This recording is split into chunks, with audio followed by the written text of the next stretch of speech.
La question du jour, pourquoi les asperges changent l'odeur du pipi? Bonjour, mon nom est Christina Blais et bienvenue à ma minute scientifique sur les fruits et les légumes.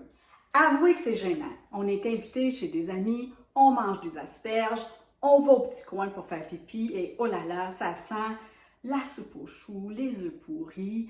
On ouvre la fenêtre, on part la ventilation et on espère surtout que personne n'attend à côté de la porte pour faire pipi à son tour. Alors, c'est quoi cette histoire-là?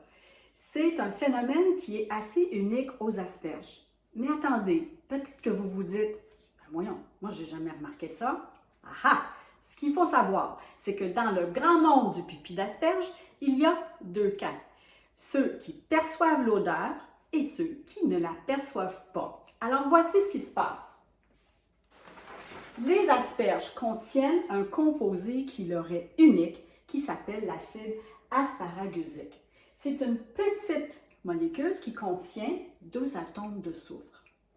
Au moment de la digestion, notre corps transforme l'acide asparagusique en pas moins d'une vingtaine de composés différents qui sentent tous plus ou moins mauvais. Et environ une quinzaine de minutes plus tard, c'est pas long là, environ 15-20 minutes plus tard, ces composés-là sont excrétés dans notre pipi et c'est ça qui explique le phénomène du pipi d'asperge.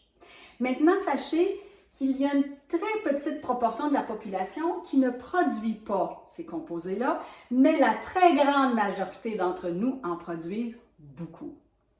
Maintenant, ce qui est vraiment fascinant, c'est que dans le grand monde du pipi d'asperge, il y a les gens qui perçoivent l'odeur, qui le sentent très bien, et il y a les gens qui ne la sentent pas du tout.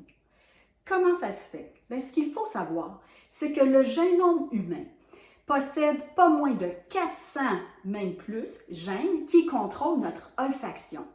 Il arrive qu'il y a des petites variations au niveau des gènes qui fait en sorte que chaque personne vit dans son propre monde olfactif, perçoit les odeurs différemment ou parfois, comme dans le cas du pipi d'asperge, ne les perçoit pas du tout. Alors, si vous sentez et que votre conjoint ou votre ami ou votre enfant ne le sent pas, c'est tout simplement dû à une variation génétique. Alors voilà, vous savez tout sur le phénomène du pipi d'asperge.